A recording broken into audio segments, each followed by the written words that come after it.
Let me start off by saying that Peter Terry was addicted to heroin. We were friends in college and continued to be after I graduated.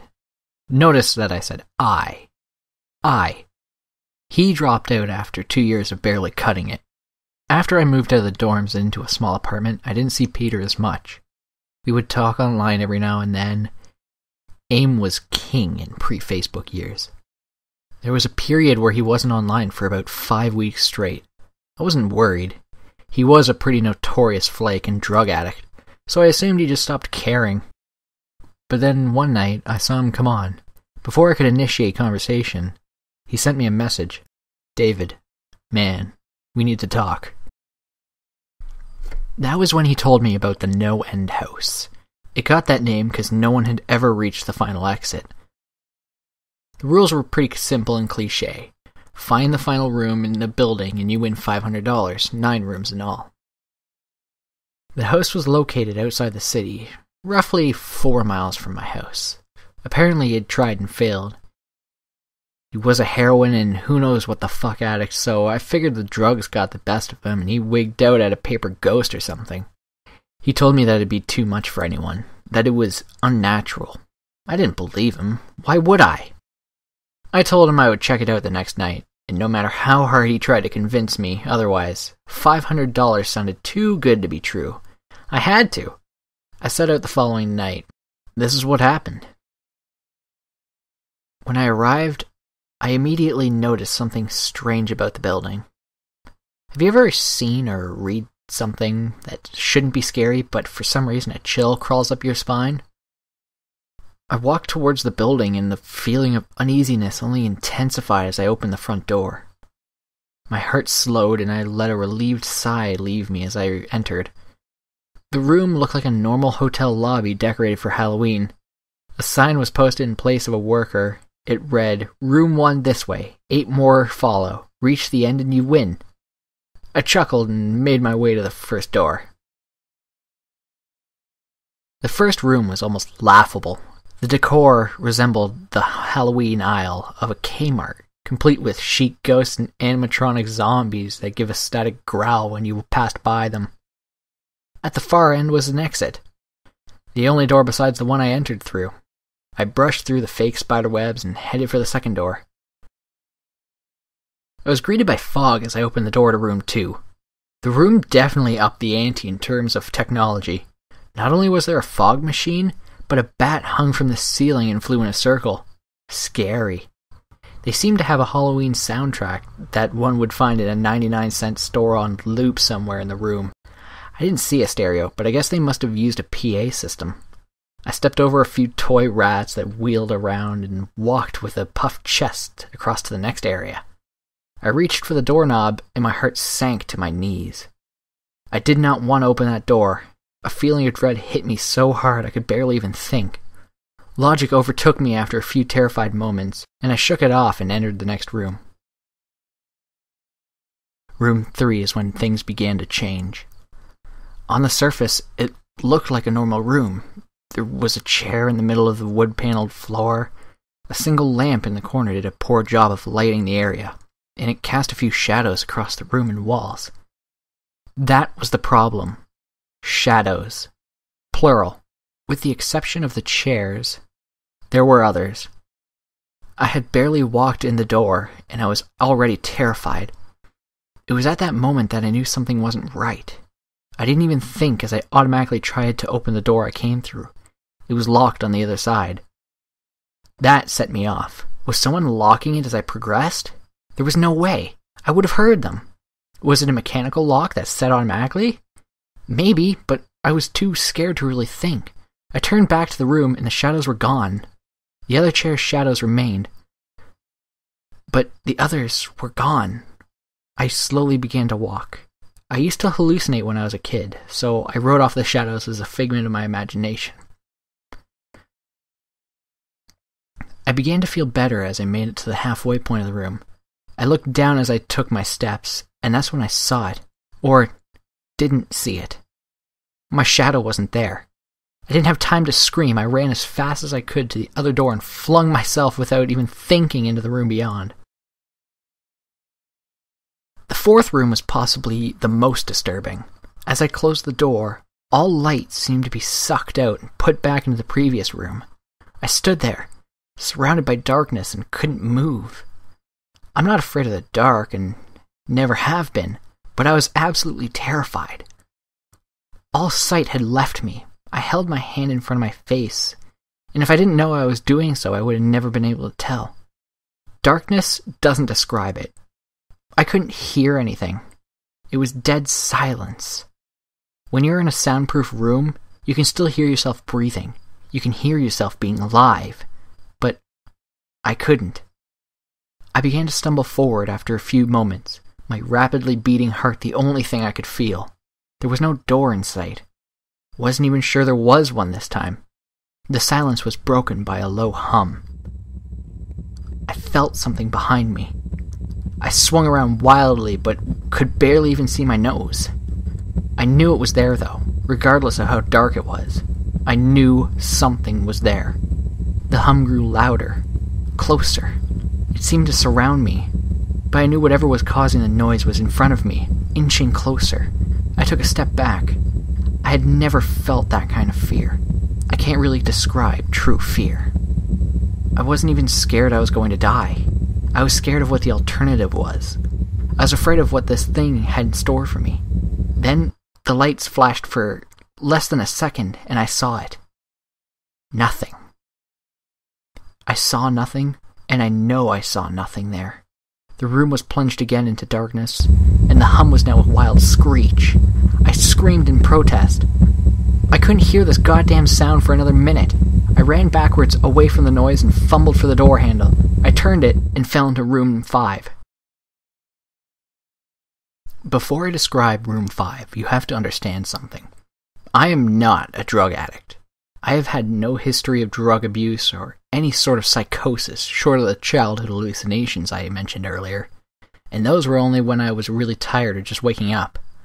I entered the NoEnd house with a clear head. After falling in from the previous room, my view of room 5 was from my back, looking up at the ceiling. What I saw didn't scare me. It simply surprised me. Trees had grown into the room and towered above my head. The ceilings in this room were taller than the others, which made me think it was the center of the house. I got up off of the floor, dusted myself off, and took a look around. It was definitely the biggest room of them all. I couldn't even see the door from where I was. Various brush and trees must have blocked my line of sight with the exit. Up to this point, I figured the rooms were going to get scarier, but this was a paradise compared to the last room. I also assumed that whatever was back in room 4 stayed back there. I was incredibly wrong. As I made my way deeper into the room, I began to hear what one would hear if they were in a forest. Chirping bugs and the occasional flap of birds seemed to be my only company in this room. That was the thing that bothered me the most. I heard the bugs and other animals, but I didn't see any of them. I began to wonder how big this house was. From the outside, when I first walked up to it, it looked like a regular house. It was definitely on the bigger side, but this was almost a full forest in here. The canopy covered my view of the ceiling, but I assumed it was still there, however high it was. I couldn't see any walls, though.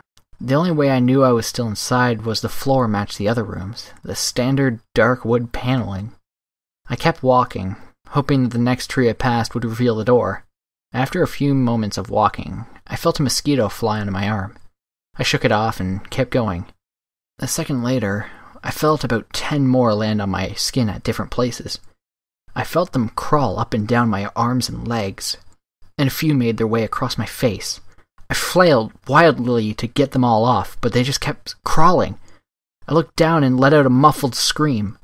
More of a whimper, to be honest. I didn't see a single bug. Not one bug was on me, but I could feel them crawl. I heard them fly by my face and sting my skin, but I couldn't see a single one. I dropped to the ground and began to roll wildly. I was desperate. I hated bugs, especially ones I couldn't see or touch, but these bugs could touch me, and they were everywhere. I began to crawl. I had no idea where I was going. The entrance was nowhere in sight. and I still hadn't even seen the exit. So I just crawled, my skin wriggling from the presence of those phantom bugs.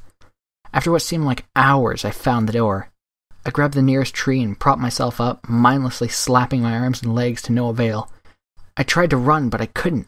My body was exhausted from crawling and dealing with whatever was on me.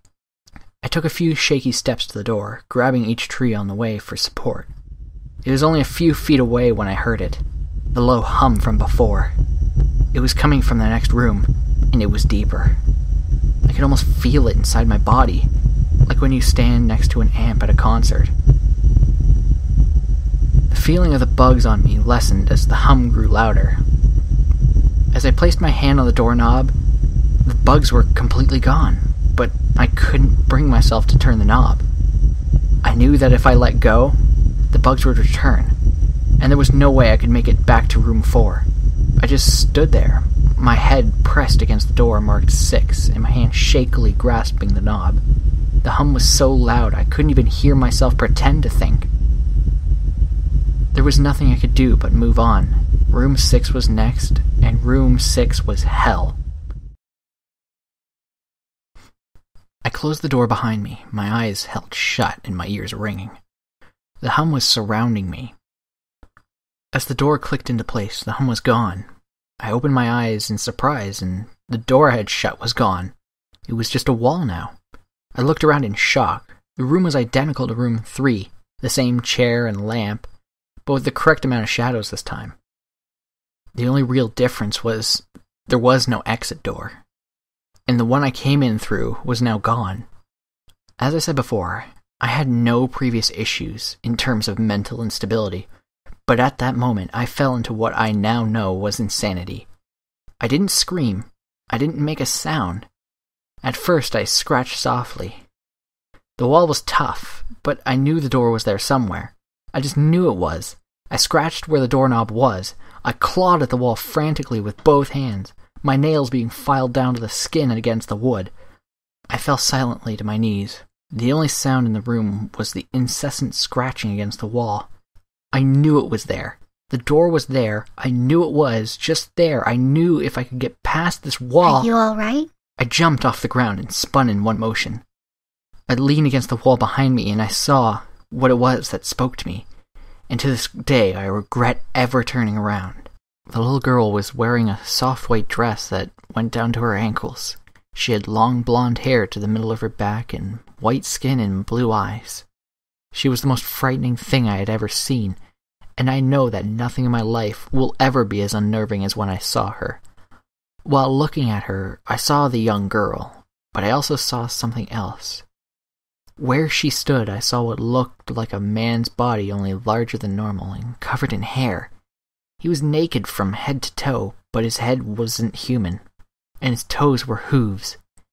It wasn't the devil, but at that moment it might as well have been. The form had the head of a ram and the snout of a wolf. It was horrifying, and it was synonymous with the little girl in front of me. They were the same form. I can't really describe it, but I saw them at the same time. They shared the same spot in that room, but it was like looking at two separate dimensions. When I saw the girl, I saw the form, and when I saw the form, I saw the girl. I couldn't speak. I could barely even see. My mind was revolting against what it was attempting to process. I had been scared before in my life, and I had never been more scared than when I was trapped in the 4th room. But that was before room 6. I just stood there, staring at whatever it was that spoke to me. There was no exit. I was trapped here with it. And then it spoke again. David, you should have listened. When it spoke, I heard the words of the little girl, but the other form spoke through my mind in a voice I wasn't able to describe. There was no other sound. The voice just kept repeating that sentence over and over in my mind, and I agreed. You should have listened. I didn't know what to do. I was slipping into madness, yet couldn't take my eyes off of what was in front of me. It dropped to the floor. I thought I had passed out, but the room wouldn't let me. I just wanted it to end. I was on my side, my eyes wide open, and the form staring down at me. Scurrying across the floor in front of me was one of the battery-powered rats from the second room. The house was toying with me, but for some reason, seeing that rat pulled my mind from whatever depths it was headed, and I looked around the room. I was getting out of here. I was determined to get out of that house, and live and never think about this place again.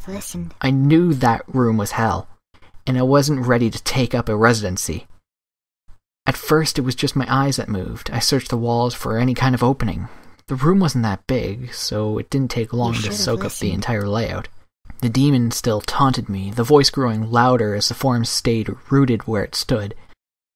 I placed my hand on the floor and lifted myself up to all fours and turned to scan the wall behind me. And then I saw something I couldn't believe. The form was right at my back, whispering into my mind how I shouldn't have come. David, you should have listened. I felt its breath on the back of my neck, and I refused to turn over. A large rectangle was scratched into the wood, with a small dent chipped away in the center of it. And right in front of my eyes, I saw the large 7 I had mindlessly etched into the wall. I knew where it was. Room 7 was just beyond that wall, where Room 5 was moments ago. I don't know how I had done it, and maybe it was just my state of mind at the time, but I had created the door. I knew I had. In my madness, I had scratched into the wall what I needed the most. An exit to the next room. Room 7 was close. I knew the demon was right behind me, but for some reason it couldn't touch me. I closed my eyes and placed both hands on the large 7 in front of me, and I pushed. I pushed as hard as I could. The demon was now screaming in my ear. It told me I was never leaving. It told me that this was the end, but that I wasn't going to die. I was going to live there in room 6 with it. I wasn't. I pushed and screamed at the top of my lungs. I knew I was going to push through the wall eventually. I clenched my eyes shut and screamed. The demon was gone. I was left in silence. I turned around slowly and was greeted by the room as it was when I entered. Just a chair and a lamp. I couldn't believe it, but I didn't have time to dwell. I turned back to the 7 and jumped back slightly. What I saw was a door. Not one that I had scratched in, but a regular door with a large 7 on it. My whole body was shaking. It took me a while to turn the knob. I just stood there for a while staring at the door. I couldn't stay in room 6. I couldn't. But if this was only room 6, I couldn't imagine what 7 had in store. I must have stood there for an hour just staring at the 7. Finally, with a deep breath, I twisted the knob and opened the door to room 7. I stumbled through the door, mentally exhausted and physically weak. The door behind me closed and I realized where I was. I was outside. Not outside like room 5, but I was actually outside. My eyes stung. I wanted to cry. I fell to my knees and tried, but I couldn't. I was finally out of that hell. I didn't even care about the prize that was promised. I turned and saw that the door I just went through was the entrance. I walked to my car and drove home, thinking of how nice a hot shower sounded. As I pulled up to my house, I felt uneasy. The joy of leaving NoEnd house had faded, and dread was slowly building in my stomach. I shook it off as residual from the house and made my way to the front door. I entered and immediately went up to my room. I entered, and there on my bed was my cat, Baskerville.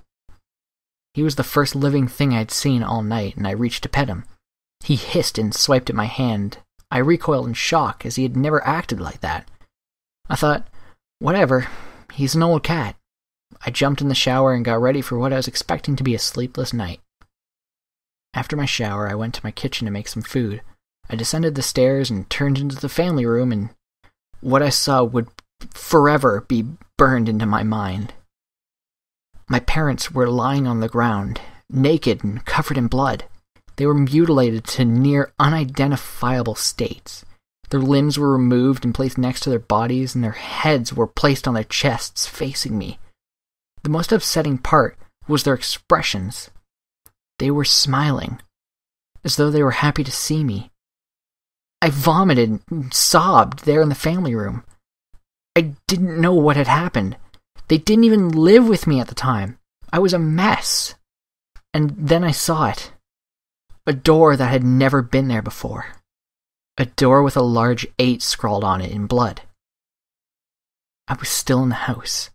I was standing in my family room, but I was in room 7. The faces of my parents smiled wider as I realized this. They weren't my parents. They couldn't be, but they looked exactly like them. The door marked 8 was across the room, behind the mutilated bodies in front of me.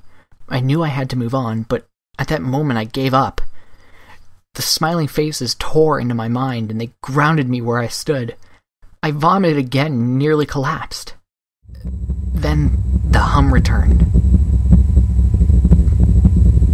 It was louder than ever, and it filled the house and shook the walls. The hum compelled me to walk. I began to walk slowly, making my way closer to the door, and the bodies.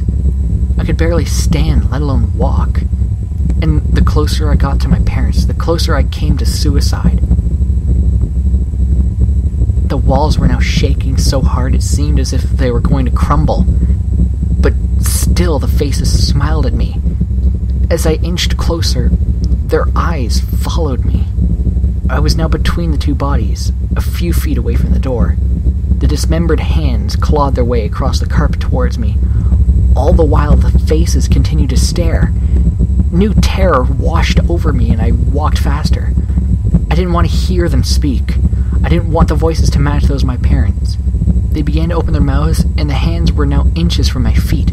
In a dash of desperation, I lunged towards the door, threw it open and slammed it behind me.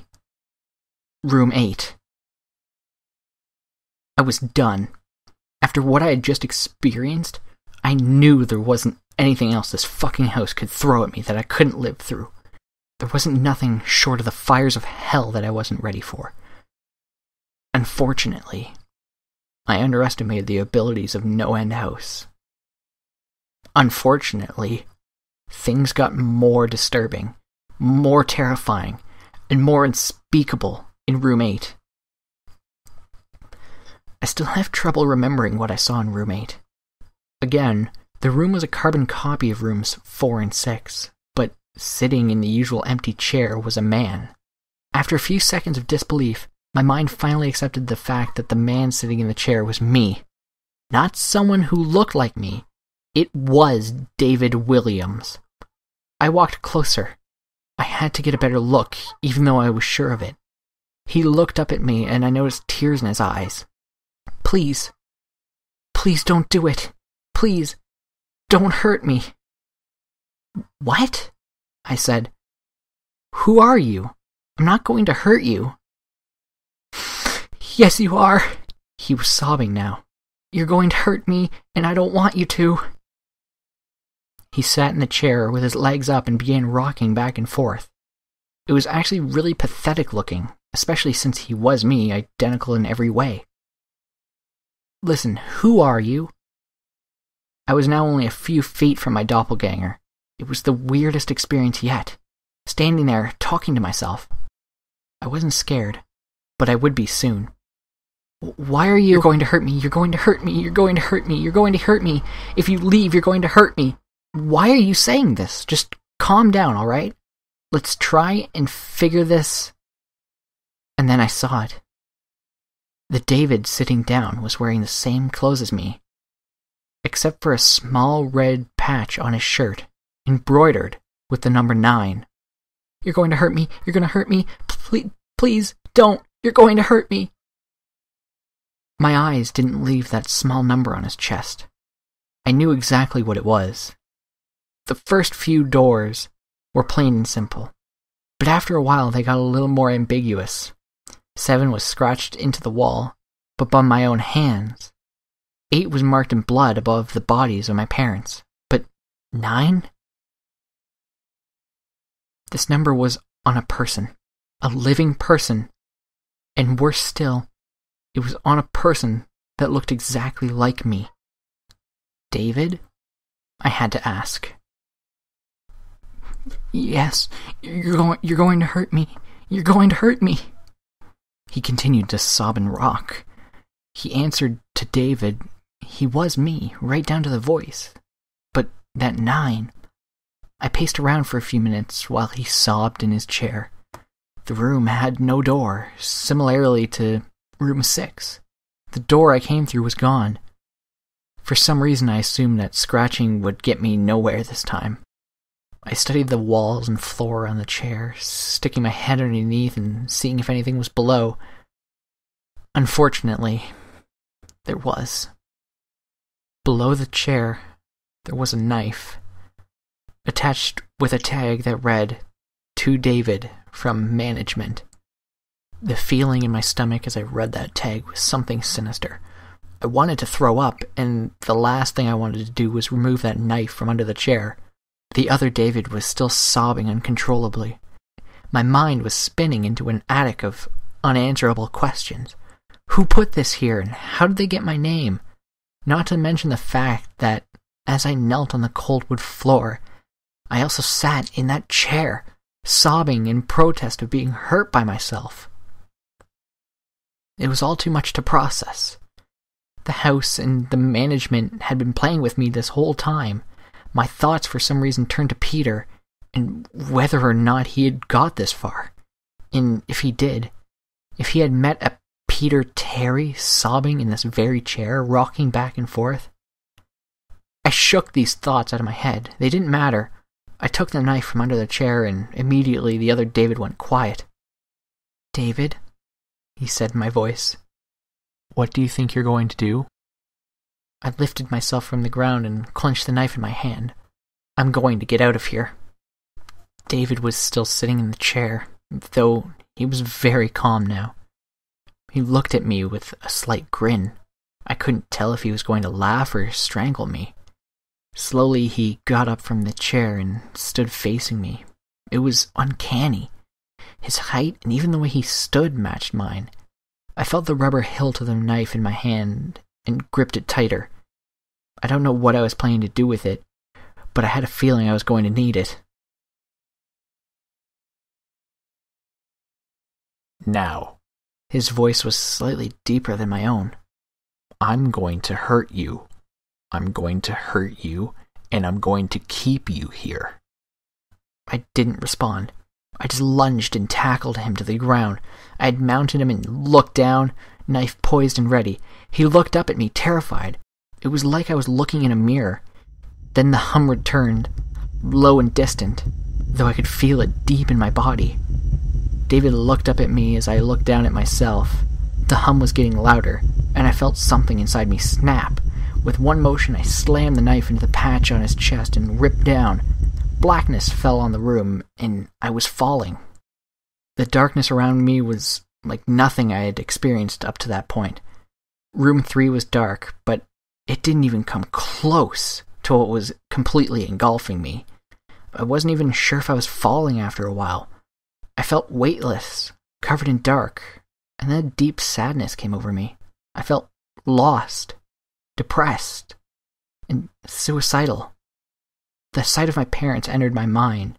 I knew it wasn't real, but I had seen it, and the mind has trouble differentiating between what is real and what isn't. The sadness only deepened. I was in room 9 for what seemed like days, the final room. And that's exactly what it was. The end. NoEnd House had an end, and I had reached it. At that moment I gave up. I knew I'd be in that in-between state forever, accompanied by nothing but darkness. Not even the hum was there to keep me sane. I had lost all senses. I couldn't feel myself. I couldn't hear anything. Sight was useless here. I searched for taste in my mouth and found nothing. I felt disembodied and completely lost. I knew where I was.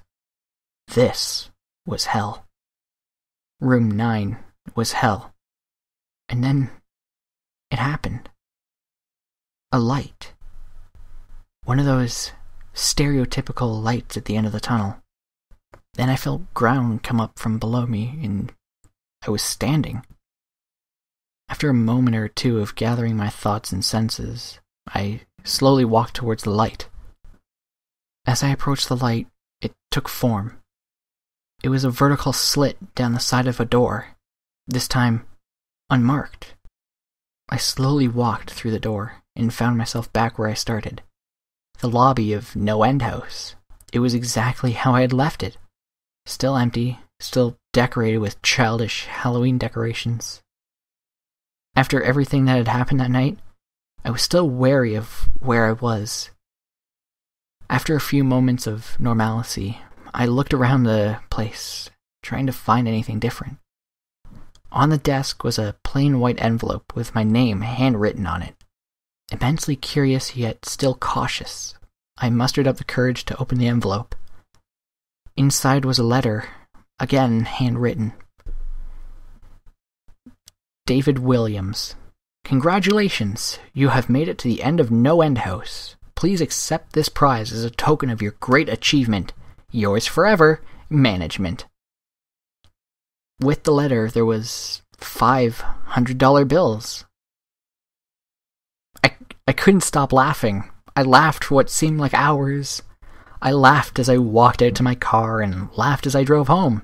I laughed as I pulled into my driveway and laughed as I opened my front door to my house and laughed as I saw the small 10 etched into the wood.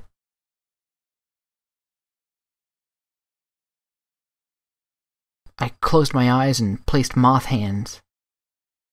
I placed moth hands? Wow, good spelling. Whoever wrote the story, good job. I'm actually skipping over a lot of the grammar mistakes. I'm trying to read ahead while reading.